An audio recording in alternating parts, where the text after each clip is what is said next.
El envejecimiento progresivo de la población representa uno de los mayores retos a los que se enfrenta la sociedad. Este desafío se manifiesta en una doble vertiente. Por un lado, la sostenibilidad del sistema actual, concretamente de las pensiones, y, por otro lado, la posibilidad de desaprovechar el conocimiento y la experiencia de este colectivo.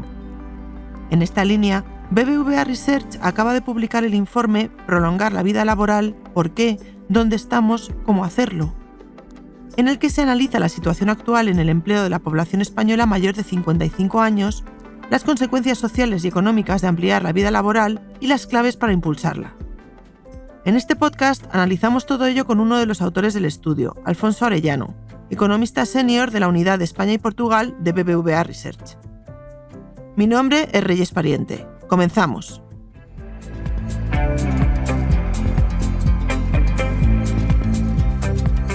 Blink, los podcasts de BBVA.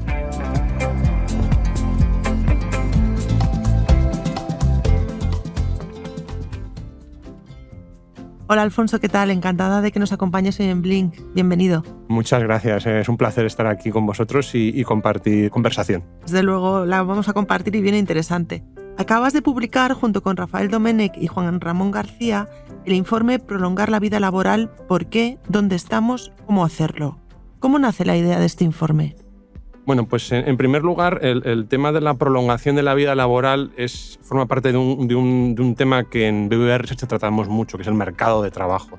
Y dentro de este contexto es algo que siempre ha tenido mucha relevancia, no solamente por el propio tema, sino porque además nos sirve para hacer previsiones en nuestros estudios económicos. Por otro lado, este tema, se reactiva por una colaboración que planteamos entre Talento y Cultura de BBVA y la Fundación Transforma España, con el objetivo, de darle contenido a los premios que hace esta fundación, valor añadido, que reconocen la puesta en valor del talento senior. Estamos asistiendo a un incremento de la longevidad. ¿Nos lo puedes detallar un poco? El incremento de la longevidad viene derivado de una gran noticia, que es el desarrollo económico y social que estamos viviendo en prácticamente todos los países del mundo. Este aumento de la longevidad, ¿en qué se manifiesta? Pues principalmente en dos factores. Un primer factor, que es una mayor probabilidad de supervivencia, dicho de otra forma, vivimos más años.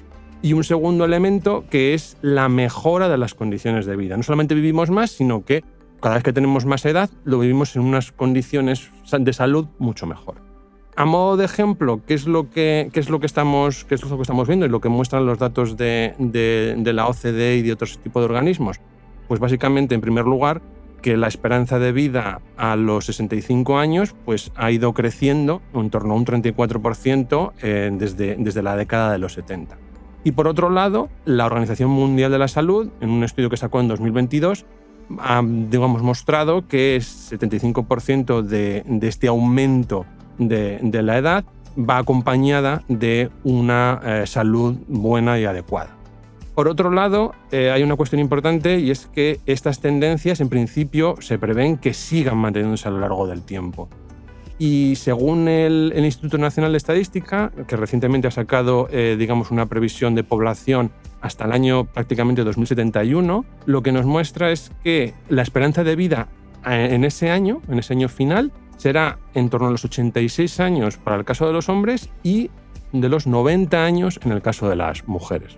Sin embargo, en España esta mayor longevidad no está repercutiendo en una mayor tasa de actividad entre los adultos mayores, ¿es así? Efectivamente. Hay una primera cuestión relacionada con el hecho de que la población todavía no es del todo consciente de estas tendencias. Y esto lo que hace es que no actuemos en consecuencia. Siempre pensamos en el mañana, pero en el mañana, no en el mañana de dentro de 50 años. Y por otro lado tenemos una escasez de incentivos para prolongar la vida laboral. Con lo cual, al final, en términos generales, España se mueve de forma lenta, mientras que en otros países esta situación va avanzando de forma más dinámica. A modo de ejemplo, tenemos un primer mensaje relativamente positivo, y es que la tasa de empleo de la población entre 55 y 64 años ha crecido desde los años 90 del 37% al 62% en 2021. Sin embargo, todavía estamos ligeramente por debajo de la media de la OCDE. Esto lo que significa es que cada vez hay más personas entre 55 y 64 años que siguen trabajando. Cuando ampliamos, digamos así, el periodo de tiempo y hablamos de la gente entre 65 y 69 años, todavía este porcentaje en el caso de España es muy bajo. Estamos hablando de que apenas el 8% de la población en España de este grupo franja de edad está ocupada, mientras que en otros países ese porcentaje es mucho más elevado. En términos de media de la OCDE sería del 27%, pero los grandes líderes, que son en este caso Japón y Corea, están ya por el 50%. Esta cifra del 8% de España es comparable con otros países europeos, como puede ser el caso de Francia, Austria y Bélgica, pero aún así tenemos aquí un gran margen de mejora en comparación con estos líderes. ¿Y por qué es bueno prolongar la vida laboral? Bueno, aquí podemos plantearnos tres grandes digamos, niveles o tres grandes dimensiones. Una primera dimensión es la social o la macroeconómica. La idea es que prolongar la vida laboral nos va a servir como sociedad para mantener nuestro estado de bienestar y para que nuestro sistema público de pensiones sea sostenible. Luego hay otro que nos afecta un poquito más, nos conecta más con argumentos más cercanos a nosotros, que es la relación entre agentes en diferentes sentidos. No solamente es una cuestión del trabajador y la empresa, sino del trabajador con otros trabajadores. Y en este contexto hay externalidades positivas, tanto en el empleo y la productividad, el relacionar a trabajadores de más edad con trabajadores más jóvenes. Y luego hay un tercer aspecto que nos afecta directamente a nosotros, más personalmente, y que seguro que en este sentido lo entendemos mejor, y es que prolongar la vida laboral puede favorecer el funcionamiento cognitivo de las personas. Si te parece, vamos a analizar cada uno de los conceptos que mencionas. Comencemos primero con la sostenibilidad del estado de bienestar y del sistema público de pensiones. ¿De qué forma una prolongación de la vida laboral lo favorece? Aquí en este contexto es muy importante entender la situación, y la idea es que lo que está ocurriendo es que vivimos cada vez más años y por otro lado nos incorporamos cada vez más tarde al mercado de trabajo. ¿Por qué? Fundamentalmente porque cada vez estudiamos más, nos formamos en cuestiones que requieren tiempo. Con lo cual tenemos un problema de sostenibilidad porque nos incorporamos más tarde y cuando nos queremos retirar al final vivimos más tiempo. A partir de aquí, ¿qué tenemos? Pues a partir de aquí lo que tenemos es un problema de, digámoslo así, de ingresos y de gastos. El problema añadido es que todo lo que está suponiendo la revolución digital, esta tercera revolución industrial, lo que nos está llevando es que cada vez tengamos que dedicarle más tiempo a la formación. Y cada vez el progreso técnico está sesgado a unas ciertas habilidades que van captando a los más jóvenes, pero no los mayores. Con lo cual, al final, generamos una situación que o prolongamos la vida laboral o esta situación cada vez se va a ir tensando más. ¿Esto cómo se refleja? ¿Este tensionamiento cómo se puede reflejar en términos de un par de números? Pues en primer lugar, el número de personas en edad de trabajar por cada pensionista en el año 1960 era de 7. Ahora, en el año 2020, 21, 22, la cifra está en torno a 3, es decir, lo hemos reducido a más de la mitad. Y la previsión para el año 2060, según la OCDE, es que vayamos a 2. Así que ahí tenemos un efecto de tensionamiento, ¿no? Cada vez más, digamos así, más jubilados para menos trabajadores ocupados. Y por otro lado, en términos de, digamos así, de recursos, de dinero. Ahora mismo, en principio, tenemos un gasto público en pensiones relativamente alto que puede ir, a mediados de este siglo XXI, puede acabar siendo el 17% del Producto Interior Bruto. Y tengamos en cuenta que a lo largo del año 2021 hemos tenido un déficit del sistema de pensiones de en torno al 2,2% del PIB. Y este déficit, la previsión es que vaya cada vez a más. Con lo cual, ya no solamente es una cuestión de personas, sino que también es de personas y de recursos, de dinero. Hablabas también de que la prolongación de la vida laboral tiene efectos positivos sobre el empleo y la productividad de los trabajadores jóvenes. Muchas veces tenemos la visión contraria. ¿Nos puedes explicar las razones de esta correlación positiva? De forma natural, solemos pensar que el empleo, que el número de puestos de trabajo que hay es fijo. Y claro, aquí hay una idea, digamos así, un poco torticera. Y es que, como el número de empleos es fijo, si lo ocupan los mayores, no lo ocupan los jóvenes. Por tanto, es mejor que los mayores se vayan para que lo ocupen los jóvenes. Todo esto, esta idea, básicamente se basa en una falacia. Es esta idea de que esto es fijo. Y la respuesta es que no es fijo. Los datos muestran que lo que suele ocurrir es que países donde hay más participación de los mayores en el empleo va asociada a una mayor participación también de los jóvenes en el empleo. Con lo cual, aquí tenemos esta idea que es terriblemente sencilla, pero que es muy dañina y que de alguna forma los datos lo rompen. ¿Qué tenemos por detrás? Tenemos por detrás toda una serie de efectos que de alguna forma no logramos ver de forma directa, pero que sí existen.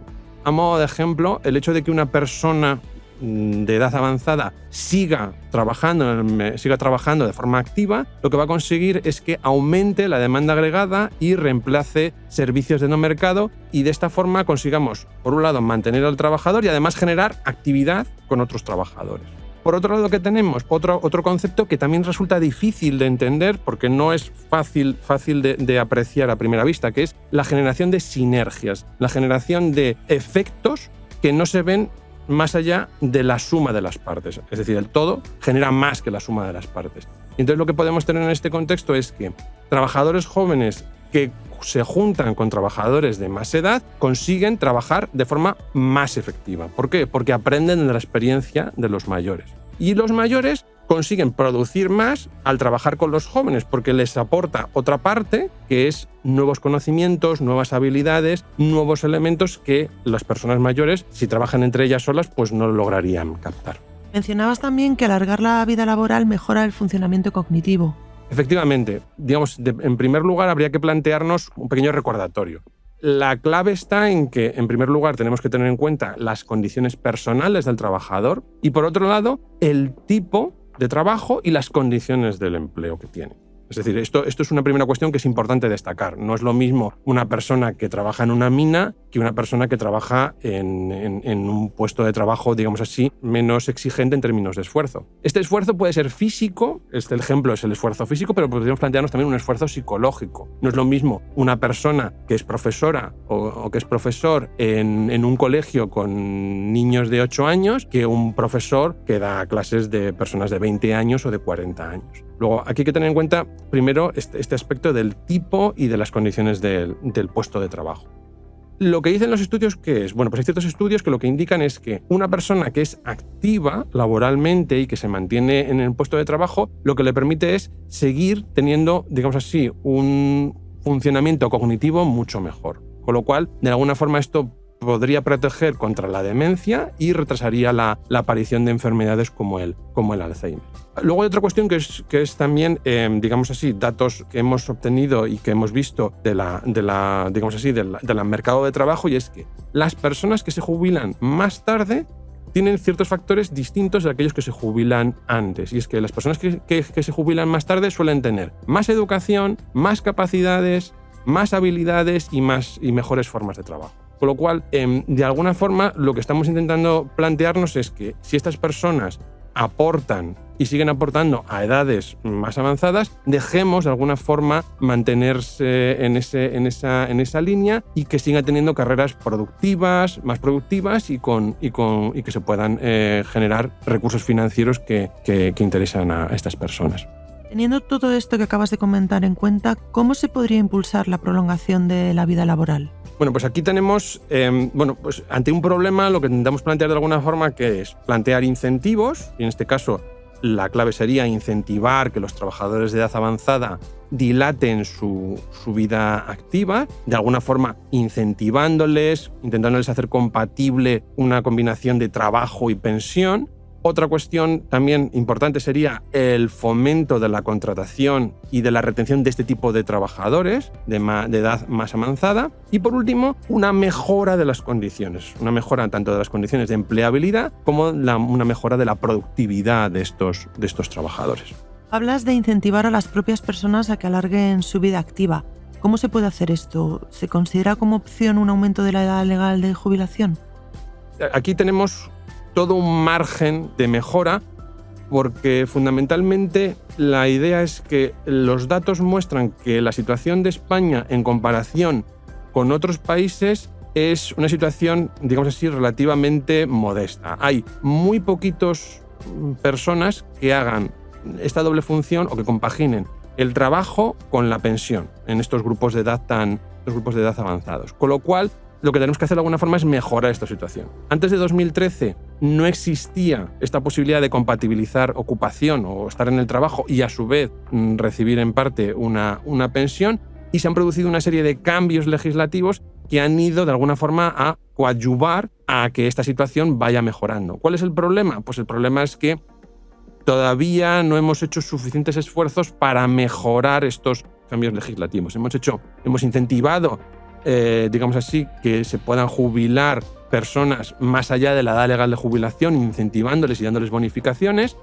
Se está introduciendo penalizaciones a que las personas se jubilen anticipadamente, aunque lo puedan hacer de forma voluntaria. ¿Y la idea cuál es? Pues la idea es seguir avanzando en estos procesos de incentivos y sobre todo de información y de transparencia, de alguna forma para conseguir que nuestro sistema sea lo más, llamémoslo así, lo más sostenible posible.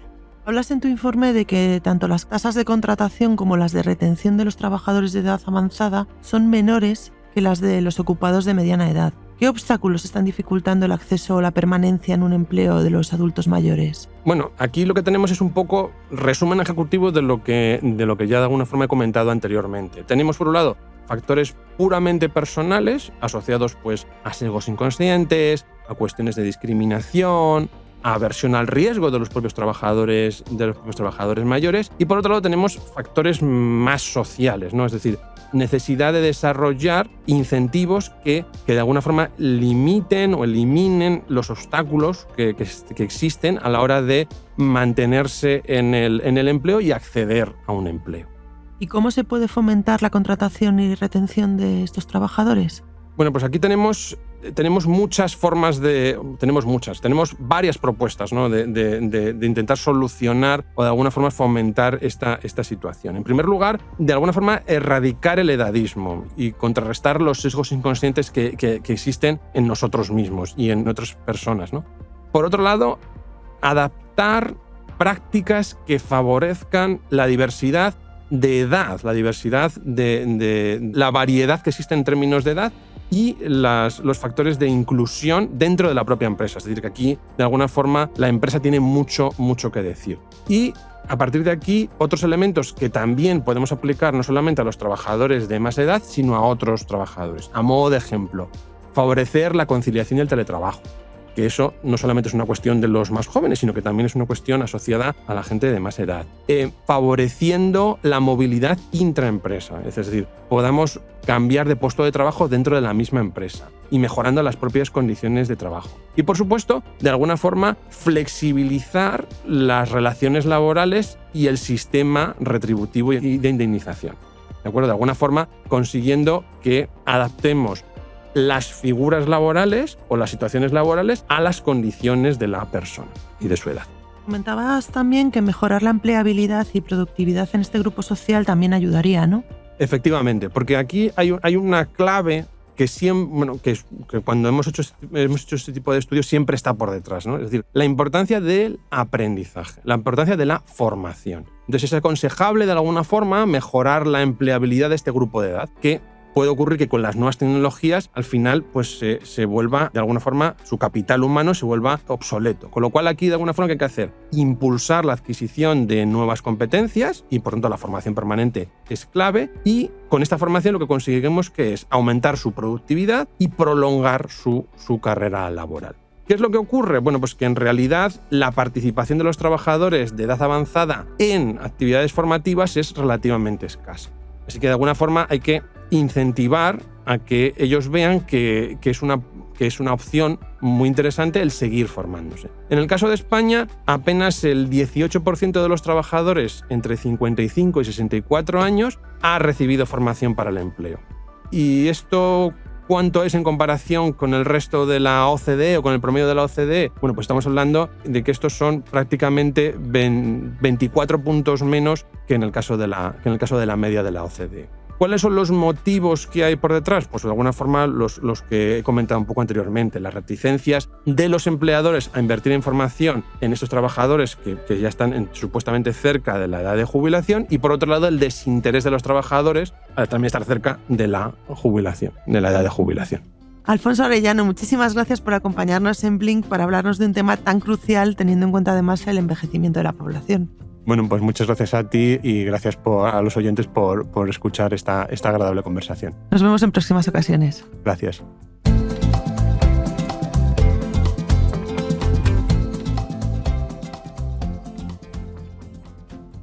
Lo dejamos aquí por hoy. Si te ha gustado este capítulo, te animamos a suscribirte y recomendar Blink en tu plataforma de podcast preferida, en redes sociales y, cómo no, a tus amigos. La semana que viene volvemos con un nuevo episodio en el que te hablaremos de más temas de actualidad relacionados con la economía, el mundo digital y la sostenibilidad. ¡Te esperamos!